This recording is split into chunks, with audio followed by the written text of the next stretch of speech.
গল্প বিরহ বনে বৈরাগী। লেখা নবনীতা শেখ। পর্ব ৩। লোকাল বাসের ভিড় ঠেলে দাঁড়িয়ে থাকা ও সৌভাগ্যের চোটে বসে থাকা লোকজন একযোগে মাথা ঘুরিয়ে তাকাল এদিকে। তাদের মনোযোগের মধ্যমণি হতে পারা অরিত্র অবাক হওয়ার মেকি ঢঙে নাটকীয়তার সুরে বলল, senorita, oh god, it's really you. What a সৌভাগ্য আমার। বাক্যের ভেতরকার সূক্ষ্ম খোঁচাটুকু ধরার মতো যথেষ্ট বুদ্ধিমতী আমাদের মাসা নয়। সে ফ্যালফ্যাল করে তাকিয়ে রইল কেবল। এই লোকটা তাকে পরপর দুটো বিশাল বিপদ থেকে উদ্ধার করেছে। এখন তো সে বাচ্চা না। বড় হবার পর যেই দুটো কঠিন বিপদে কাউকে পাশে পায়নি, সেই দুটো সময়েই এই লোকটা ছিল। অন্য কেউ না, স্রেফ এই লোকটা। তবে কি? আর কিছু ভাবার ইচ্ছে দেখাল না মাসা। ইন্ট্রোভার্ট সে, বন্ধু নেই। কাজেই বইজগতে ডুবে থেকে দিন কাটানো মেয়েদের মধ্যে তাকে ফেললে কেউ দ্বিধা করবে না। আর ইতোমধ্যে কিশোরদের গল্প সরিয়ে সে বড়দের বই পড়া শুরু করে দিয়েছে। একজন বই পড়া মানুষ কতটা রোমাঞ্চকর হয় তা কোনো ননরিডার আন্দাজ করতে পারবে না। পরবর্তী স্টপেজ এসে গাড়ি আবারও ব্রেক কষল। অসাবধানবশত পড়ে যেতে নিলে অরিত্র তাকে ধরে ফেলে। তবে তাকায় না। তার দিক বাদে এদিক ওদিক সর্বদিকে চোখ ঘুরিয়ে দেখতে পায় একটা সিট এখন খালি হবে। সে খুবই সাবধানে মাসাকে সেই সিটে বসিয়ে দিয়ে নিজে তার সামনে দাঁড়িয়ে রইল। মাসা বলল, ভাইয়া, আপনি এখানে যে? ঘুমাতে এসেছি। অবাক হল মাসা। লোকাল বাসে কেউ ঘুমাতে আসে? না, আমি রাস্তায় ঘুমাতে এসেছিলাম। তুমি হেল্প চাইলে দেখে বাসে উঠলাম। দ্বিগুণ অবাক হয়ে মাসা জিজ্ঞেস করল, রাস্তায় কেউ ঘুমায়? কেন? ঘুমায় না? না। তো কি করে? কোথাও যায়।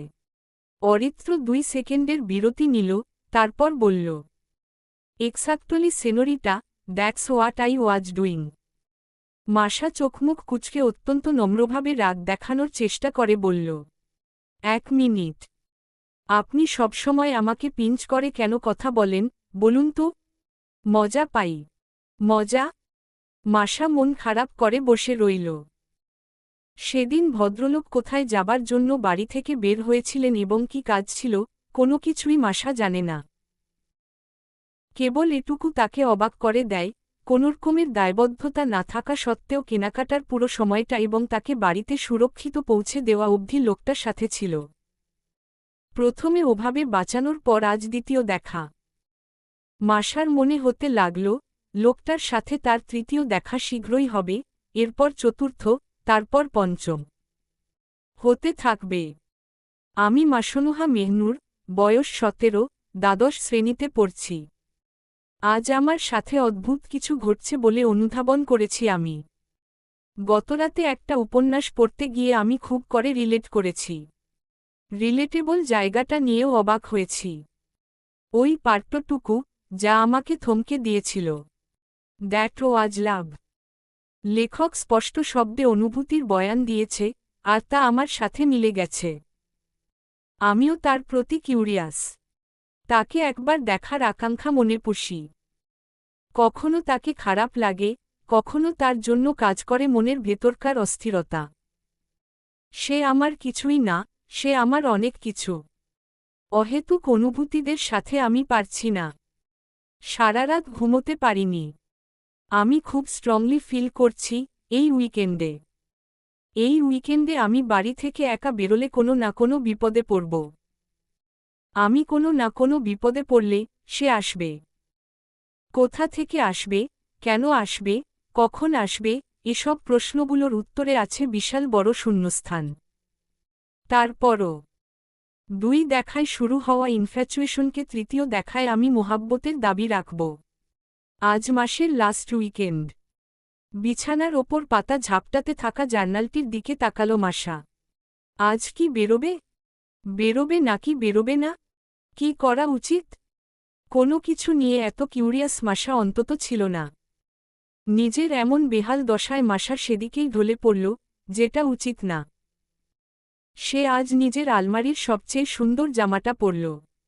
ল্যাভেন্ডার রঙের কুর্তা এটা। কাঁধ অবধি খোলা চুলগুলোকে কিনারায় সিথি করল। কানে ছোট্ট মুক্তদানা, ঠোঁটে লাগালো হালকা রঙের লিপগ্লোস। তৈরি হয়ে সে চিন্তায় পড়ে গেল। কোথায় যাবে সে? বন্ধু তার নেই, বাবাও একা বাড়ি থেকে বের হওয়া এলাও করবে না। তবে অনেক বাহানাটাহানা মনে সাজিয়ে যখন বাবার সামনে গিয়ে দাঁড়াল, রকিব সাহেব মুচকি হেসে জিজ্ঞেস করল, কোথায় যাবে মা? নার্ভাস হয়ে পড়ল মাসা। এই তো বাবা, এদিকেই আর কি। রকিব সাহেব কিছু একটা ভেবে বললেন, বন্ধুদের সাথে বেরোবে? খুব ভালো মা, মাঝে মধ্যে বেরোনো উচিত। একটু হাঁটাহাঁটিও করবে, শরীর সচল থাকবে এতে। তোমার বয়সী বাচ্চাদের আনন্দে উল্লাসে দিন কাটানো উচিত। যাও। সঙ্গে কিছু টাকাও দিয়ে দিলেন। মাসার খুব অনুতাপ লাগল এভাবে ধোকা দিয়ে বের হওয়াতে। বাবা তাকে কত বিশ্বাস করে, জবাবদিহিও চায়নি। তাকে এভাবে ঠকাতে পারল? কিভাবে পারল? বের হবার সময় মাসার প্রায় কাঁদো কাঁদো অবস্থা। নিজেকে এই বলে সান্ত্বনা দিল সে, যাই হোক, মিথ্যে তো বলেনি। আর নিজের বন্ধু সে নিজেই। শেলফ ডেটে বেরিয়েছে মাসা। যাবে, হাঁটবে, রিকশায় ঘুরবে, ফুচকা খাবে, এরপর চলে আসবে। মাঝে যদি বিপদে পড়ে তাহলে সে আসবে, বিপদে না পড়লে সে আসবে কোত্থেকে? আর এলেই বাকি? কোনো পূর্বপরিকল্পনা তো নেই। মাসা বাড়ি থেকে বের হয়ে দিশেহারা হয়ে পড়ল। এখন কোথায় যাবে? রিকশা করেই বাকই যাওয়া যায়। কি খাবে সে? ফুচকা? ফুচকা কোথায় পাওয়া যায় সে তো জানে না। মাসা এমন একটা মেয়ে যে নিজের এই 17 বছরের জীবনে কখনো ফুচকা খায়নি। অন্যান্য মেয়েরা বিনোদনের জন্য জীবনে যা করে থাকে, তার একাংশও মেয়েটা করে দেখেনি। সবকিছুকে সাইডে ফেলে সে এবার একটা রিকশায় উঠে পড়ল। হাতের মোবাইলের সাথে ইয়ারফোন লাগিয়ে শুনতে লাগল ডাউনলোড করা রাখা উর্দু শায়েরি। চোখ বন্ধ হয়ে এলো তার। রিকশার হুডে মাথা ঠেকিয়ে ব্যস্ত হয়ে গেল নিজের মধ্যে। সে যেন এক অন্য দুনিয়া এবার। এই দুনিয়ায় সে আছে, আর কিছু কথা আছে। বাক্যগুলো এত সুন্দর। বাক্যগুলো তাকে খুব টানছে। তাকে বিলীন করার ইচ্ছে দেখাচ্ছে। তারপর আচমকা ডানদিক হতে একটা ধাক্কা। মস্তিষ্কের ভেতরকার সবকিছু সম্ভবত বাদিকে হেলে পড়েছে। পায়ে হাতে, মাথায়। আঘাতটা তীব্র। চোখ খুলতে গিয়ে আবার বন্ধ করে ফেলল সে। কিছুটা সময় যেন আশেপাশের সবকিছু শোষ শব্দ করে যাচ্ছিল। মনে হচ্ছিল সে অবস্থান করছে জীবন ও মৃত্যুর মধ্যাহ্নে। হয়তো এরপরই সব থেমে যাবে। মাসা সেদিনের মতো আবারও দুঃখ অনুভব করল ভীষণ। আবারও মনে হতো লাগল নিজের বাবাকে, রুমটাকে, আধপ্রা সেই উপন্যাসের বইটিকে।